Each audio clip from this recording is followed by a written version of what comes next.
Doctor Wasim আকরমের চেম্বার। এই ডাক্তার ওয়াসিম আকরম দাঁড়িয়ে আছে। ডাক্তার ওয়াসিম আকরমের চেম্বারের ফিতে কেটে উদ্বোধন করে দিয়েছি।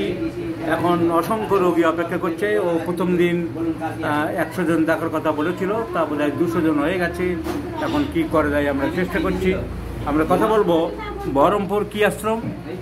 বহরমপুর রামকৃষ্ণ সারদা বানপ্রস্থ আশ্রমের মাতাজি সেবাপুরী মাতাজি ডাক্তার বন্দনা ভট্টাচার্য। উনি হোমিওপ্যাথি প্র্যাকটিস করেন, আশ্রম সেবিকা। হোমিওপ্যাথি আমার ভিডিও খুব পছন্দ করেন। ভিডিও দেখে উনি আশ্রমে চিকিৎসাও করেছেন, হোমিওপ্যাথিক সেন্টার। সেখানে আসার জন্য আমাকে আমন্ত্রণ জানিয়েছেন, একটা ওখানেও একটা এরকম অনুষ্ঠান করবে, আমি আসবো, কথা দিয়েছি। এখন আমার ভিডিও দেখে উনি উপকৃত হয়েছেন এবং হোমিওপ্যাথিক চিকিৎসায় সাফল্য পাচ্ছেন। রিসেন্টলি একটি স্ট্রোক সেরিব্রোভাস্কুলার অ্যাক্সিডেন্ট কেসে উনি আমার ভিডিও দেখে কষ্টিকাম দিয়েছেন এবং আশাতীতে উন্নত পেয়েছেন।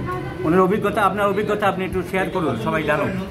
নমস্কার, জয় রামকৃষ্ণ। সকলকে শুভকামনা, সকলের শরীর স্বাস্থ্য ভালো থাকুক, সকলের আরোগ্য কামনা করি। সেই সঙ্গে সঙ্গে আরও ঠাকুরের কাছে প্রার্থনা করি যে আমাদের যে স্যার ডাক্তার রবীন বর্মন, ওনাকে ঠাকুর দীর্ঘায়ু করুক, উনি অনেক দিন ওনার শরীরে সুস্থ শরীরে থাকুক এবং হোমিওপ্যাথি চিকিৎসায় যে মানুষ কত সাফল্য পেতে পারে, মরণাপন্ন রোগী যে নতুন করে জীবন পেতে পারে, তার একটি দৃষ্টান্ত আমি নিজেই আজ বলবো। আমার জীবনের 26 তারিখের ঘটনা বলবো এবং এই সমৃদ্ধে আসে। আমি নিজেও স্যারের ট্রিটমেন্টে আছি এবং আমার সঙ্গে স্যারের সঙ্গে অনলাইনে কথা হয়ে আমার চিকিৎসা চলেছে। আমি 2000 সাল থেকে চিকিৎসা জগতে আছি এবং আমার 2000 সালে রিউমাটয়েড আর্থ্রাইটিস আমি আক্রান্ত হয়েছি।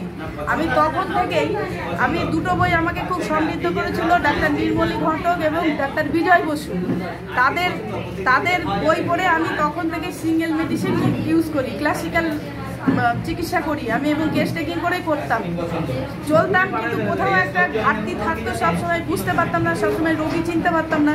কিন্তু স্যারের ভিডিওগুলো ছাড়াতে, স্যারের যে 6-7টা পয়েন্টের উপরে যে রোগ নির্বাচন করা, রোগী চেনার যে ক্ষমতা, এটা আমার কতটা হয়েছে আমি জানি না।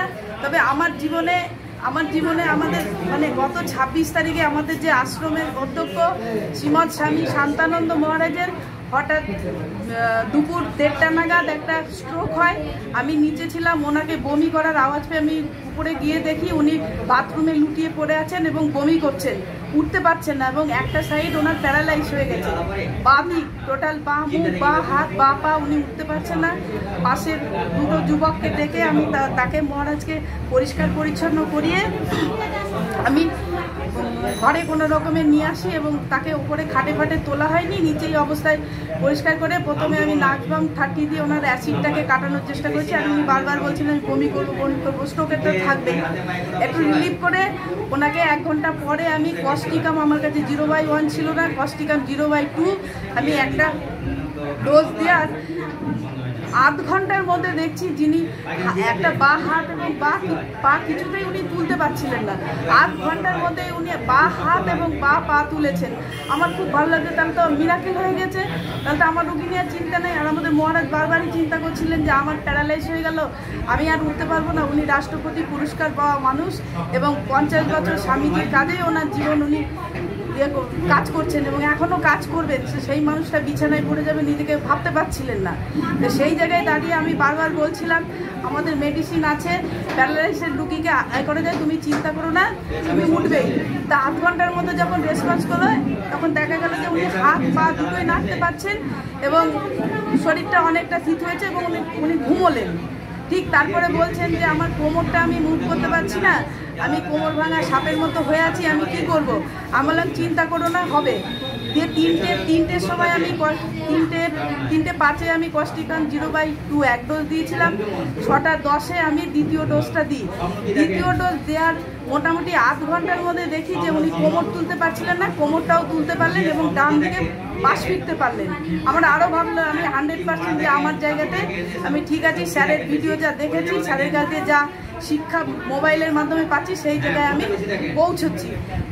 উনি ডান পাশ ফিরতে পারলেন এবং কিন্তু বা পাশ ফিরতে গেলে ওনার বমি হচ্ছিল, কিন্তু সেই বমিটা পরে উঠলেই বমি হচ্ছিল। পরের দিন সকালবেলায় আমার পাশে যে আমার মেয়েটি আছেন সেই মেয়ের সহযোগিতায় মহারাজ নিজে হাতে ভর দিয়ে উনি খাটে উঠেছেন, আমরা একটু হেল্প করেছি, খাটে উঠেছেন। এই অবস্থায় প্যারালাইজের রুগীকে যে ওইভাবে সুস্থ করা যায়, স্যারের ভিডিও দেখেই আমি সমৃদ্ধ হয়েছিলাম যে অনেক পেশেন্টকে স্যার অ্যাম্বুলেন্সে করে সেই অবস্থায় স্যার গিয়ে দেখে দেখে চিকিৎসা করেছেন, কীভাবে কনস্টিকাম সিলেক্ট করেছেন, এইটা আমাকে খুব সমৃদ্ধ করেছিল। এটা সমৃদ্ধ করার পর সেই মেডিসিনে কাজ করে একটা হোমিওপ্যাথি যখন দিগন্ত, আমার কাছে মনে হয়েছে যে আজকাল সেরিব্রাল স্ট্রোক করা বা এগুলো কোনো অবস্থাতেই মানে আমরা পিছিয়ে নাই। এবং এখন মহারাজের সিটি স্ক্যান বা এইসব করা হয়েছে, তাতে মাথায় একটা ক্লট এসছে। স্যারের সঙ্গে কথা বললাম, স্যারও বললেন বা আমারও খুব, আমি নিজেও দেখেছি সেই ক্লটটা দূর করা যায়। আমি অনেক জায়গায় সাকসেস পেয়েছি, মনে হয় ওইটাও আমরা সাকসেস হতে পারবো। হলে অবশ্যই আবার সকলকে জানাবো। আর আমার নিজের কথা বলি, আমার নিজের এত সেই দিনই আমার 27 তারিখে যাওয়ার কথা ছিল, মহারাজ অসুস্থ হলে আমি যেতে পারিনি। কিন্তু আজকে এই এখানে যে চেম্বার সেখানে এসেছি, আমিও স্যারের ভিডিও দেখে রাত্রিবেলায় 2টোর সময় উঠে আমি ভিডিও দেখছি যে আমি কোন ওষুধের আওতায় পড়ি। আমার পেটে খুব কষ্ট হচ্ছিল, দেখছি স্যারের মার্কশাল মেডিসিন আমি ফলো করলাম। দেখতে দেখতে ঘুমিয়ে পড়েছি, ভোরবেলায় উঠে আবার ভিডিও দেখেছি। সকালবেলায় উঠে আমি জিভ দেখছি যে আমার মার্কশাল, সকালবেলায় উঠে আমি 0/1 মার্কশাল আমি খেয়েছি। আমার পেটের সমস্যা অনেক কম, এখন ভালো। আমি আনন্দে আর কি বলবো, আমার বলার ভাষা নেই। স্যারকে দীর্ঘ আয়ু করুক। স্যার এরকম গ্রামে গঞ্জে পাস করা হোক, না পাস করা হোক, সকলেই যেন শিখতে পারে এবং হোমিওপ্যাথির একটা নতুন দিগন্ত খুলে যেন মানুষের জীবনে একটা নতুন আলোর দিশা আনতে পারে, এইটা বলেই শেষ করছি। আর স্যারের জীবনের আরও মানে সুস্থ থাকুন, স্যার অনেক দিন বেঁচে থাকুন সুস্থ সুস্থে। এরকম অনেক সব জায়গায় যেন, পৃথিবীর সব জায়গায় যেন স্যারের মতো এরকম হাতে স্যারের শিষ্য তৈরি করতে পারেন এবং স্যার করবেনও, সেইটা বলে সকলকে ধন্যবাদ জানাচ্ছি। আপনাকে অসংখ্য ধন্যবাদ। তো ইউটিউবে আমার ভিডিও দেখেও অনেকে আপ্লুত হয়ে এবং শিখছেন, তার হাতে নাতে প্রমাণ। উনি কস্টিকাম দিয়ে প্যারালাইসিস রোগীকে কয়েক ঘন্টার মধ্যে সুস্থ করতে পারলেন এবং সেজন্য উনি অন্তত 20 কিলোমিটার দূর থেকে দৌড়ে এসছেন আমার সঙ্গে দেখা করার জন্য। আপনাকে অসংখ্য ধন্যবাদ জানাই। এই গরমের মধ্যেই আপনি কষ্ট করে আমার সাথে দেখা করতে এলেন। আপনাকে কথা দিলাম আপনার ওখানে অনুষ্ঠান হলে আমি আসব, আর হোমিওপ্যাথির জন্য আমি আছি, চেষ্টা করে যাব। আপনাকে অসংখ্য ধন্যবাদ।